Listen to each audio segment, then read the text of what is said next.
আপনারা দেখতেছেন সেই অসহায় মানুষের ঘর তুলতেছিলাম যে আপনাদেরকে নিয়ে সাথে নিয়ে সেই ঘরের কাজ চলতেছে। আমরা যেখানে আছি এখানে কিন্তু আপনারা জানেন যে এখন বাংলাদেশে বৃষ্টির সিজন, প্রচুর বৃষ্টি হইতেছিল। আসলে তাদের থাকার মতো জায়গাটুকু ছিল না। যে ঘরটা যে ছিল তাদের আগের ঘর, সেই ঘরের মধ্যেও পানি আসতো বৃষ্টি পড়লে। ঘরের ছাউনিতে টিন বা ওই যে গোল পাতা দেওয়া ছিল ওগুলো পচে গেছিলো। তো যতটুকু সম্ভব মানুষ একটু বেশি নিয়ে কাজটা তাড়াতাড়ি শেষ করার চেষ্টা করতেছি। আজকে আপাতত 5 জন মিস্ত্রি কাজ করতেছে, সাথে আমরা আছি। যতটুকু সম্ভব আমরাও তাদের সাথে সহযোগিতা করতেছি। আমরা চাচ্ছি যে বৃষ্টির মধ্যে যেন ঘরটা একটু তাড়াতাড়ি, যত তাড়াতাড়ি সম্ভব একটু ঘরের খুঁটিগুলো দাঁড় করাতে, উপরে ছাউনিটুকু যেন থাকে, তারা যেন ভিতরে মাথা গোঁজার ঠাঁইটুকু পায়।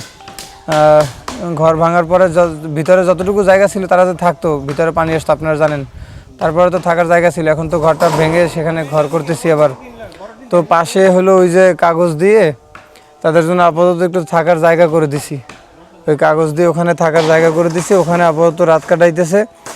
আর হলো এখন আপাতত ঘরের কাজটা হয়তো আজকে ঘরের খুঁটিগুলো দাঁড় হবে ইনশাল্লাহ। আর কালকে দেখি, কালকেও 5 জনের মতো লোক নেওয়ার চেষ্টা করব, যত তাড়াতাড়ি সম্ভব আর কি, দ্রুত গতিতে ঘরটার কাজটা শেষ করার চেষ্টা করব আমরা, যাতে করে তাদের বৃষ্টি হলে যেন বৃষ্টির পানিটা আর মাথায় না লাগে, কিংবা মাথা গোঁজার ঠাইটুকু যেন হয়, সেই চেষ্টাই আমরা করতেছি।